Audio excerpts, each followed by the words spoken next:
With Khrushchev's blessing, Korolev wastes no time starting to build his satellite, codenamed Object D. Dozens of different Soviet institutes are involved in the prestigious project. NII 885, radio guidance system. SKB 567, delivered. NII 592, automatic. OKB 10, applied mechanical. NII 4, ballistic and control measuring devices. As the Cold War arms race intensifies in the mid-50s, both sides test ever more powerful nuclear weapons. You know how bad sunburn can feel. The atomic bomb flash could burn you worse than a terrible sunburn. We all know the atomic bomb is very dangerous. Since it may be used against us, we must get ready for it. First, you duck, and then you cover. Remember what to do, friends. Now tell me right out loud. What are you supposed to do when you see the flash? Duck and cover. With the deepening crisis, the American military decide to build medium-range missiles. At last, von Braun is given funds, but to build a larger rocket to carry warheads, the Jupiter C. Although far less powerful than Korolev's R-7, it could launch a small satellite. But von Braun still faces opposition. Then a firing squad of Hungarian soldiers took aim at the red star on the pedestal. Please be informed that on the dates you intend for the test firing, inspectors will arrive and will remain throughout the test period. You know what this is about, don't you? They're checking we don't launch a satellite. They think we might do it accidentally. Well, we might. Mightn't we? Not with Pentagon inspectors around.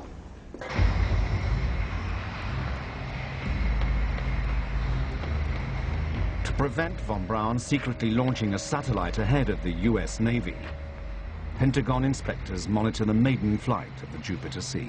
Everything seems fine. Good, let's get on with it.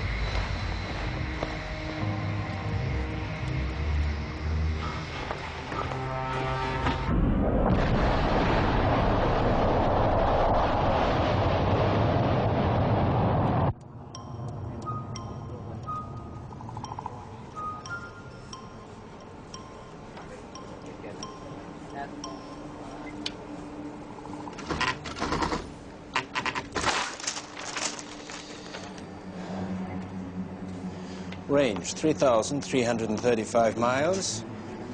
Altitude 682 miles.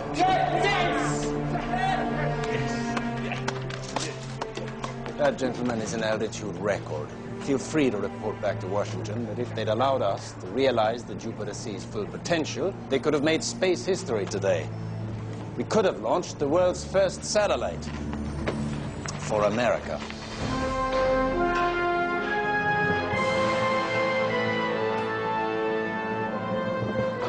In the Soviet Union, all Korolev's hopes of launching a satellite depend on the R-7 rocket and the clustering of its engines.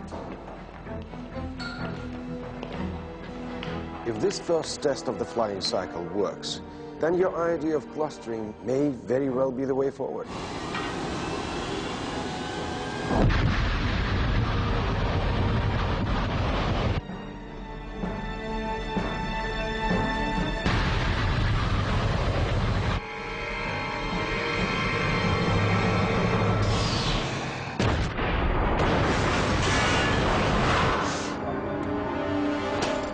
Shut off the fuel lines.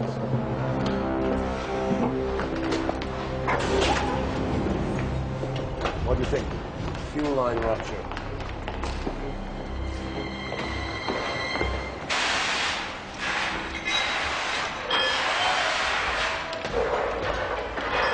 I have to have equal flow rate to all engines. Takes one valve to fail and you can blow the lot. I warned you clustering was dangerous. Look at it. One test, 4 engines ruined. I've only got so much manpower, so many parts. So what's your point, Valentin? You want innovation. Well, innovation takes time. Clustering was your choice. I'm not sure we can prove that clustering will ever work. Worse still, work on Koryolov's satellite, Object D, reaches crisis point. It's just too big. By 7 centimeters. Unless we remove the Geiger counter system, it just won't fit. Idiots. Idiots. Why don't they take our orders seriously? How the hell are we going to succeed if they don't look at our specifications? They are ignorant lumberjacks. They're not worth the bullets it would take to shoot them. And who's responsible for this? How much extra weight has this introduced? Anyone would think we have a good strain here, not a satellite. We should change it then. Make it lighter and simpler. Let's strip it to the bone, remove the scientific experiments. It will work then.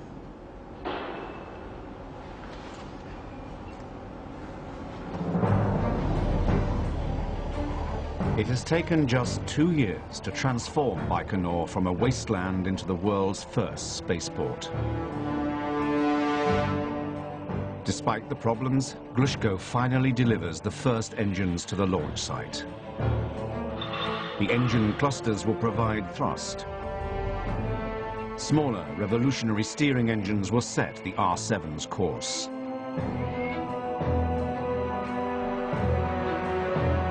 With 32 engines and weighing a massive 280 tons, some believe the R7 will never achieve liftoff.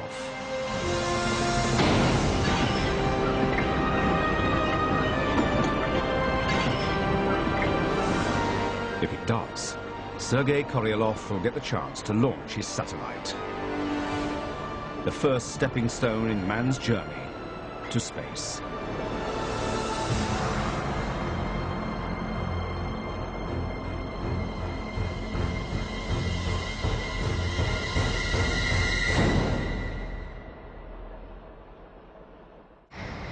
The Pentagon continued to reject von Braun's request to launch a satellite, despite the success of his Jupiter C.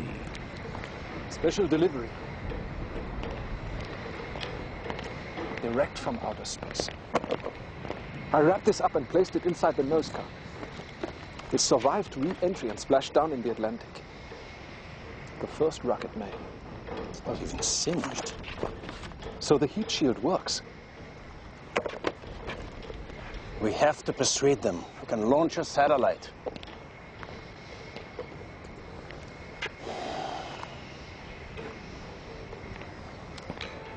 So,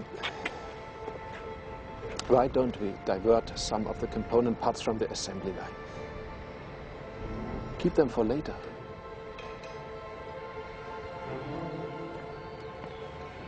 When the Navy's rocket fails, they'll be thanking us. Von Braun risks court-martial by concealing parts of his rocket. Such is his determination to be ready if the US Navy fails. His rival is pushing ahead. All Koryolov has to do now is to test fly his rocket. But first, a long-held Russian tradition to christen the launch.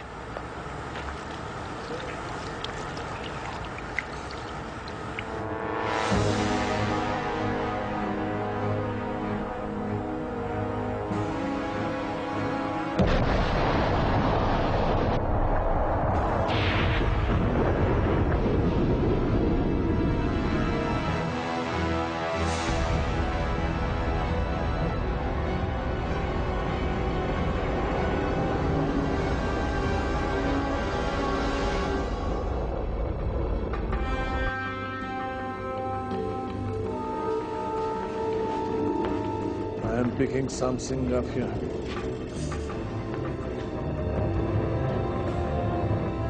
A lot of it. Could be a fire.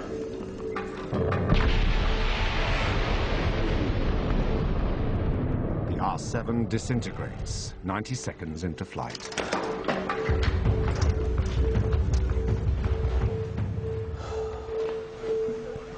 Likely cause? Possibly a fuel leak. An engine problem? There's absolutely no way of knowing that at this stage. There could be any number of contributing factors. Well, let's collect what wreckage we can. We'll soon find out.